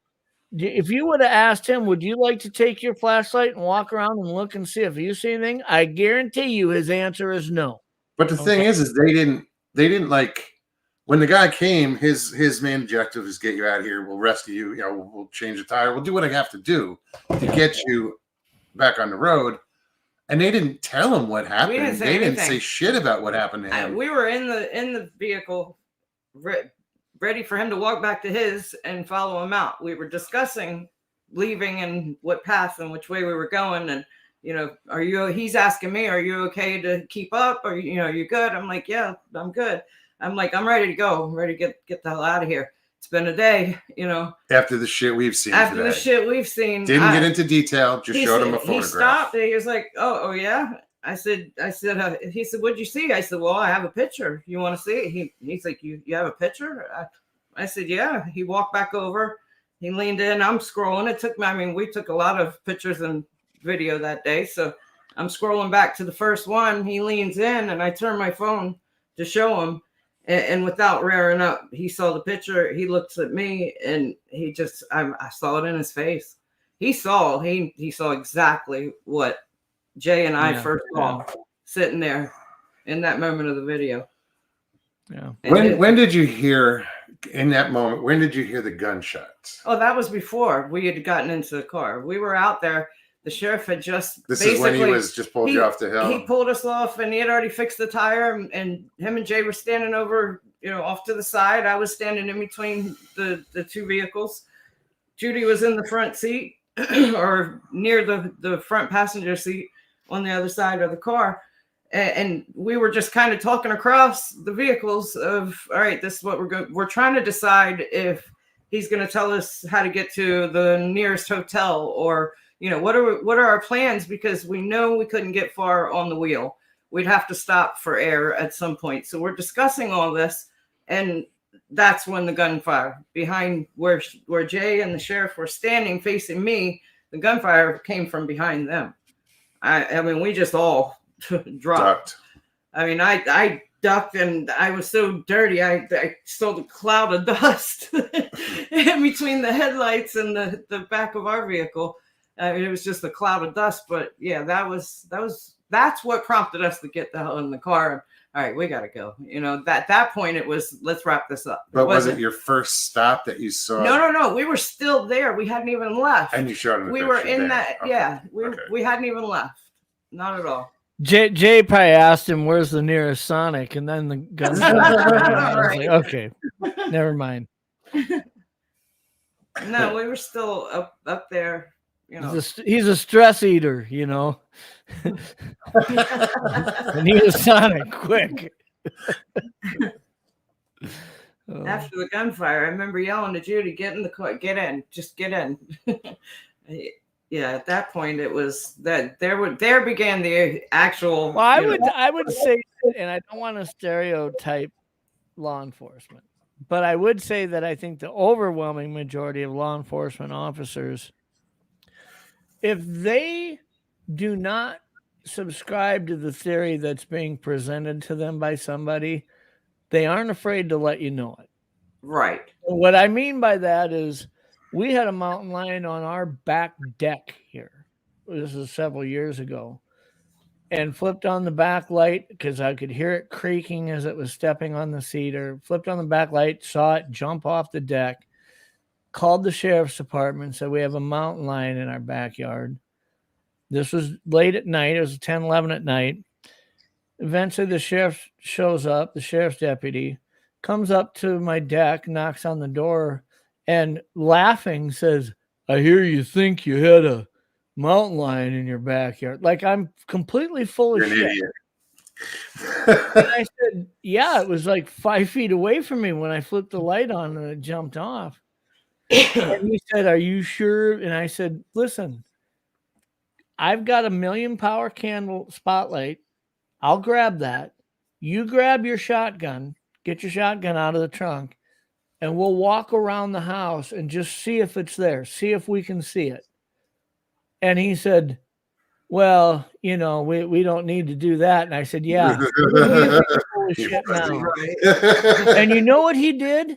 He got in his car, turned on his freaking spotlight, and drove all through my yard around our acreage because he was too chicken shit to do it on foot. Wow. Wow. It looked like the state police was looking for an escaped prisoner here at night, spotlight all over, and he's driving around the yard. Shit. And the next morning, I called the head of the Game Fish and Parks, and he came out here and said, "I told the sheriff's department to call me immediately if they get somebody spotting a mountain lion here." He said, "I'm pissed that they didn't call me." And I said, "Do you think it was a mountain lion?" He says, "I know it was." And I said, "How do you know?" He says, "Because yesterday afternoon at 4:30 in the afternoon, a quarter mile away from you, I stood in a ravine in somebody's backyard and watched one." Wow. Oh, wow. And so I'm sure it's the same Same one that was on your deck. And he started looking around like where I had rocks and there was a spot right below the deck where a mole had dug up out of the ground. Do you guys have moles down there in Florida? Had like a gopher, makes a hole in the ground. Oh, I know what a mole is. Yeah. Dug up, and you know how powdery it is around a molehill? I mean, it's really fine dirt. Yep. There's a print about the size of your hand, a paw print in that, where it landed when it jumped off the deck. Wow. And he took pictures of it and said, "Yeah, you had a mountain lion on your deck." And I'm just like, the frickin' sheriff's department showed up like I told him E.T. was out on the deck. Right. Like he thought I was completely full of shit. So that's why I say, if a law enforcement officer sees your picture and says, "Yeah, we got to get out of here," if he had any doubt, Right. And I typically said that. those guys will stand their ground in where they feel. If he had any doubt, and I've said this before, if he had any doubt, the second I said, after the shit we've seen all day, he would have laughed it off then. He would have said something, laughed it off, and been like, "Yeah, okay, all right," and kept walking. He actually stopped, turned back, came back to see the picture. Yeah. Well, I'd go back to look at the picture too. Well, I mean, but his initial reaction of like, "Oh yeah, what have you seen?" I'm like, I don't know what the hell. Yeah. I don't know. I don't know what it was. I don't know what to call it. I didn't have any reference for it. I said, "But we took pictures. You want to see?" And he's like, the first thing he said was, "You have a picture?" I said, "Yeah." I was already starting to scroll through my phone. Out in Florida, San Jeff, no moles. I've seen moles before, but not here. Probably in Wisconsin rather than Florida. Yeah, it makes me really wish that when we look at one of the most conclusive things to consider when somebody's talking about an encounter or an experience is the source, the integrity, and everything that comes with that. And when you look at what this law enforcement officer, we're questioning, we're speculating on what he may have experienced prior to that night, right? To make him believe what he believes. I really wish these people weren't in a position where they were gagged and they couldn't talk about things, and there was so much on the line of bringing that out. And I'm not talking about just law enforcement. I'm talking about government agencies, government wildland firefighters, these guys that spend careers in the wilderness, but because they work for state and federal agencies, you'll never hear their stories. They are so afraid they'll lose a pension or lose insurance or whatever. Even if they're retired, they don't want to talk about it. And it just makes you wonder how many stories are out there that people just don't feel comfortable sharing. Well, I had approached in Arizona. I mentioned this before. I approached a wildlife range, a park ranger, in a state park, and I was with my dad, and we stopped. We were in the truck, and he was walking to his Jeep, and I said, "You know what, Dad? Wait a minute." And I called out to him, and I said, "Can I ask you something?" He said, "Sure." And he starts walking over to the truck. Now he's still 15 feet away. Walking to the truck, I said, "What's your opinion of Bigfoot?" And he just starts laughing. And at the same time, me and my father go, I said, "I'm serious." And my dad said, "He's serious." And the guy went from laughing to this look on his face was, "Oh shit, what is going to come out of his mouth next?" The laughing is a conditioned response. Sure. And I'm going to tell you, I'm familiar with it. Okay. After my experience when I was in the military and I was business partners with some high dollar individuals in my real estate career, worried about if they heard my encounter and thought this guy's losing his mind or something and wouldn't do business with me, what am I going to do? I mean, this is how I make a living. I can't. What happens when my reputation is in question here by these people, right? My conditioned response at that time, if you would ask me about Bigfoot, would have been to laugh. Because that's just, it becomes like muscle memory that will be your response. So that doesn't surprise me at all. It's when you call somebody to the carpet and unveil the conversation. It's just like when I said before, when I say, if you walk up to somebody, if I walk up to my fellow guides in my hunting guide network and say, "You guys ever seen Bigfoot?" I'll get nothing. They won't say anything. But I've had conversations with almost over half of them now where I've said, "Have you ever seen anything happen out there that you couldn't naturally explain?" They all respond to it. And those conversations will go to where their truthful experiences lay, regardless of what they are. But if I start out with Bigfoot, their conditioned response is exactly that. They don't want to be questioned, their integrity questioned. But the average person's gonna laugh too. Yeah. I don't know. Is it that absurd? Of a subject. Somebody once asked me why I would even bother with doing any research anymore. And my answer is that there's one reason, and it isn't about money or fame. And I've proven that. I hope I've proven that to most people. I had offers to be in Legend Meet Science too. Doug asked me to bring all of my vector research to that, to be a big part of that broadcast. I said, no, I'd rather not. I'd rather do the research. And when I'm done, talk about what the results were. I'm not going to try to inflate an effort as if I deserve some sort of recognition when I haven't found anything out with that yet. Let's talk about it when it's done, But I had chances that I've just simply turned down because I'm not in it for the money. I'm not in it for the fame. I want to find an answer, right? But the biggest thing is I want there to be a point to where somebody who has had an encounter, I want there to be a day where they don't have to be afraid to talk about it like it's some sort of a fucking psycho, crazy, It's okay let's get this to this point to where once it's proven that this exists, that somebody can say, yeah, I had an experience and not worried about being labeled as crazy. That is the most important reason why I would want to be involved in research and help get us to that point. Let's get to a point where people don't have to be the pit of the jokes and be embarrassed to a point to where they feel isolated in their life and they can't relate to anybody. No, it's a good goal. Tina, I did share the pictures.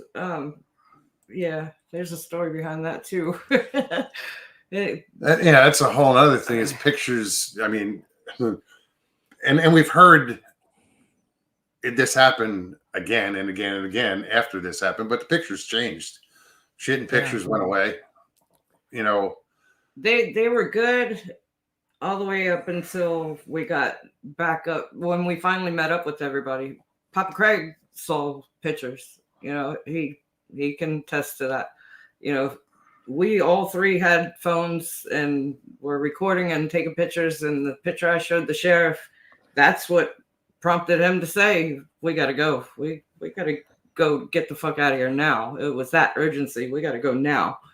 You know, from what he saw in the picture, and you know, it can't explain it. Pictures, video, the videos that we took all the way down the mountain, halfway down the mountain. We stopped and they're putting air in the tire, and I checked the phone, stopped the recording because I didn't want it to be too long. I wanted to make sure, and it was there. I remember playing it back just a second just to make sure that it was recording, and it was there. We go to dump everything, and all it is a black screen with that prompt, the play symbol, the play symbol in the middle of it, like a screenshot of a video. Kaiju brings up an interesting point here, because I think what he's saying you could relate to, and I don't want to compare these two experiences, but there because there is a difference, but there is a moment for somebody who's had truly had an encounter, and especially if it's one that they were really devastated by, maybe even scared shitless if they were in a certain scenario, but they could be in a point to where they have PTSD. They're wrestling with the way that this has affected them for years and years, not just for a few days. And I would compare what Kaiju said to, if you were to ask a woman who's been raped, have you ever been raped? Do you think she's going to say yes? Hell no, she's not going to say yes. She's never going to tell you that. But if you asked her, have you ever had a bad experience with a man, or is there a reason why you wouldn't trust a man if you were, that you had just met? She may open up to certain things that make you realize she's experienced something. Sure. There's just two different reactions. When you approach the subject head on with somebody, the roadblocks come up, and that's conditioned from a protective nature. I want to protect myself from that experience by putting those blocks in place, and that's what people do. The only way you're going to get somebody who's had a negative experience in life to talk about it is not to ask them directly about it, but to lead them in a conversation to make them feel that they can be comfortable talking to you about it. Well, I used to ask people, when I was working in Sedona for the ATV company, when at the end of their trip, I'd be the first one they'd see, "Hey, did you have a good trip?" Blah, blah, blah, blah, blah. And while I'm talking, I'm also looking at what they're wearing, where they're from, because that's one of the first questions. "Hey, where are you guys from?" And then I'd work into, if they're a hunter, "Hey, did you ever see anything weird in the woods? Did you ever experience anything, hear anything?" "No, not really."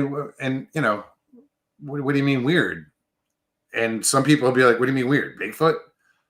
And I'm like, "Well, yeah, sort of, Some guy was like, "Hey, it's kind of funny you should mention that," and tell me a story. Another guy would be like, "I've been in the woods for 40 years and haven't seen a goddamn thing. I've been a hunter for 40 years and never saw anything." And in the same breath, he says, "But a guy I work with wrote a book about Bigfoot." Yeah. If I was to ask a hunter, a lot of times, even the guides I work with, when I say, "Have you had any experiences that just didn't have a natural explanation?" If they were to respond at that far end of the spectrum of saying, "You mean aliens or Bigfoot or something like that?" I'd say, or lights or sounds that you couldn't attribute to a natural source, things like that. I'm just curious. And all of a sudden they start realizing, okay, you're not out to have a conversation to make fun of me. You're actually wondering if I've experienced a lot of different things, right? You're not just looking for a reason to poke. But because if I ask somebody if they've had ever experienced something that they couldn't naturally explain, Yeah, I'm asking you if you've ever seen a Bigfoot. I'm also asking you, have you ever heard a howl or a call that you knew for sure wasn't a canine, or you knew for sure wasn't a bobcat or whatever? If you said, I've never heard that before, for somebody who spent 2,000 nights in the wilderness in their life, for them to hear something they've never heard before, there's some freaking weight that comes there. Sure. That is a big, big deal. Yeah, because most people with that much time in the woods know what the fuck's out there. They've heard everything over and over. They lay in their tent and they'll hear a bobcat freak out a quarter mile away, and it doesn't even put goosebumps on them because they've heard it so many times. Doesn't bother them. I haven't reached that point. I've spent a lot of nights out there. I'll still levitate about 3 feet out of a sleeping bag when I hear that. But no doubt. Blazer says, I've heard hunters say they've never seen a Bigfoot, then going on to say that they saw an upright walking huge bear. Yeah. I went mole hunting, sent Stevie B a picture of the teeth of my trophy kill.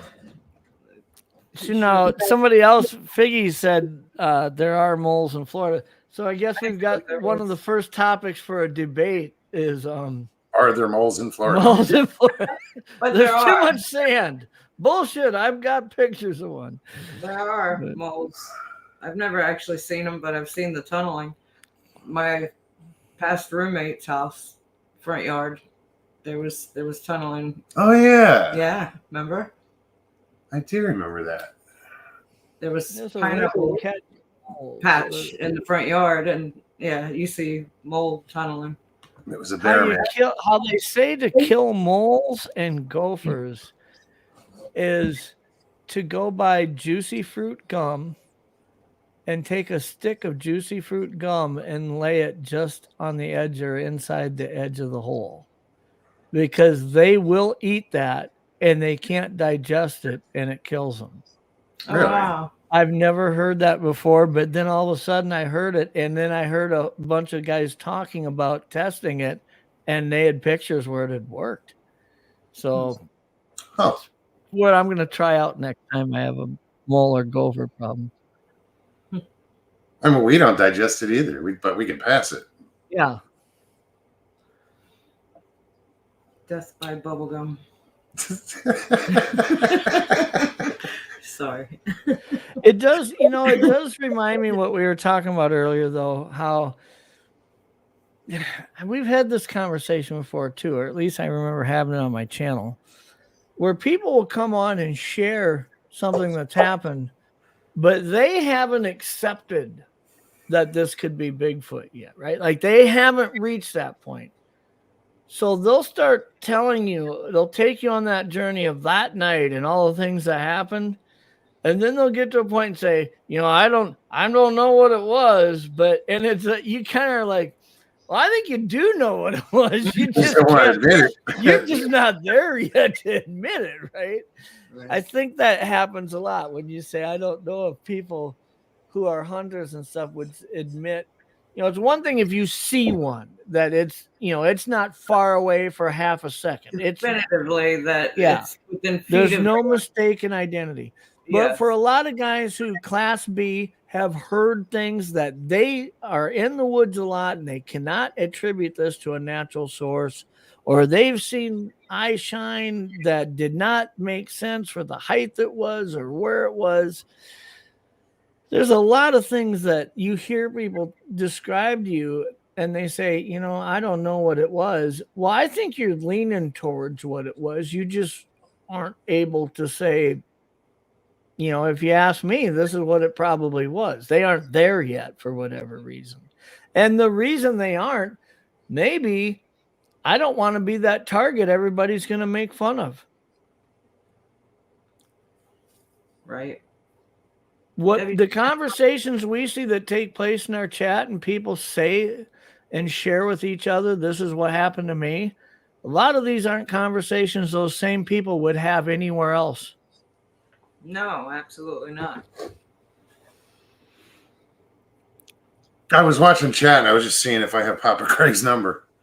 I mean, I don't know if you remember back when we first got back from, being up on the mountain there, and we had our day, and I didn't want to talk about it right away because I couldn't wrap my head around half the shit that that we just experienced. I mean, I'm just glad I wasn't by myself because I would never talk about it at all. See, when not at all. My part in it was like once I got to them, when they got off the mountain, and I met him at the I guess it was a Walmart parking lot. It was the Walmart parking lot.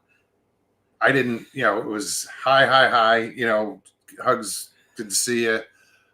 Let's fix the tire, and I went and bought the patch kit and fixed the tire, and then let's get back up to the camp. And once we got up there, my concern was feeding them. So I didn't get to see the pictures. I didn't, because by the time I did, they weren't the same pictures. Papa Craig saw him, Nana saw him, but Mogs didn't get to see him. By the time he finished cooking and we had pretty much settled in, first thought was download everything onto the laptop, take everybody's phones and just dump them.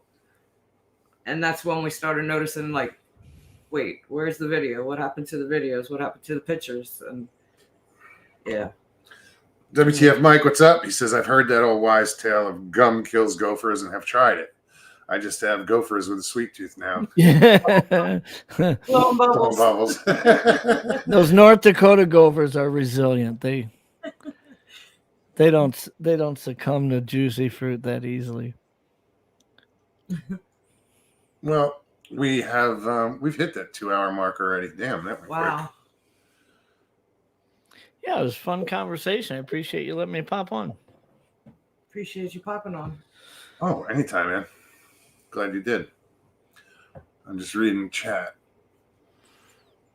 I never said what I saw a Bigfoot, but after all these years and through deduction, I'm pretty sure it's something like that. Well, there's one thing that I would like to say, that when Jay had his encounter, he was alone when he saw what he saw. And eventually came probably some peace of mind when he realized that his mother acknowledged what he saw and made him realize that you're not losing your mind here, right? But that is one thing that I am appreciative of with my encounter, is that after I initially stood there by it and ended up back on the beach getting in the boat, that this thing walked out on the beach to where the two people I was with both saw it. Because to this day, I would be tempted to say I was losing my mind that day. I would have to legitimately question whether or not this happened to me and I'm processing it correctly, had there not been another human being there saying, I see Absolutely. It. Absolutely. I get that. No, witnesses are a good thing, because it does collaborate. Because you do doubt your story and your validation. Yeah. Because I'm sure those guys sitting on the beach or standing on the beach as you slid down to them were like, "What the fuck?" Did you just fall? They in retrospect, when we had conversations about the moment, they thought that I was attacked by a bear. They thought that I was attacked by a bear. The way that I slid down, got up, and was screaming, "Get the F in the boat," freaking out. They knew that either I got attacked by a bear or there's a human being trying to kill me. That's the two things that they're probably assuming is happening here, one or the other. So, I guess when we considering that there are people in this world who have had these encounters and they were alone, and they probably do question what they saw. They don't have that to lean on. I'm not the only one that saw it. they're stuck there alone in trying to Sure. decipher what they saw. And so when somebody questions them about it or says there can't be any of those there or things like that, Right. it may have a little bit different effect on that person than it would on somebody like me, who I just hear that and it doesn't bother me because I know I'm not the only one who saw it. Yeah, but Right. I when know what I saw. I don't know. I know what I saw. You Yeah. know? and Jay's reaction doesn't surprise me, and I kind of expect it, knowing that that's where he had his incident, his experience, and somebody to tell you no, that it's impossible. Yeah. Yeah. Yeah, I would trigger me Catherine too. asks, where can we hear Jeff and Jay's sightings? Actually, if you were to go to my channel at Pine Island Research, you can go back to where there's a show on my 1987 encounter. And I believe I have the show on there where I interviewed Jay about his encounter. They're both on there. So They're both on your. I think they're both here too. Both here too. yeah, they probably are. I think Jay told his story for the second time here. Yeah, first time I think was with Joe. Yeah. I've shared my encounter probably 7 or 8 That's times online, but I don't, some of those channels is probably so buried. Probably the easiest one to find mine right now is if you go to the Facebook or the YouTube channel, My Bigfoot Sightings. Mm-hmm. This is a channel that Vic Cundiff owns, and he's a dog man guy. He's a Bigfoot guy, paranormal, everything. I respect that. He's got different channels, but on his channel, My Bigfoot Sightings, I think the episode is like 63, but it's got the most views of any of the encounters that were shared on his channel. And that's one where I really took the time to explain everything that I experienced that day. And the reason why I like leading people there is because Vic took a really good effort to put video up that is not of Bigfoot, that does not hyper, inflate my encounter. Yeah. It's just when I'm talking about, a beach, he's showing a beach with waves on it. He's showing the trees. It really does kind of walk you through the story just by putting the ambiance to it. But that's guys, I do definitely recommend that if you want to hear Jeff's story, is go check that out. Yeah, I see. Thank you, Mr. Lee. Mr. Lee just put the link to that on there. Oh, awesome. And Jay, yes, you don't have to wait till Tuesday. We do another show on Thursday.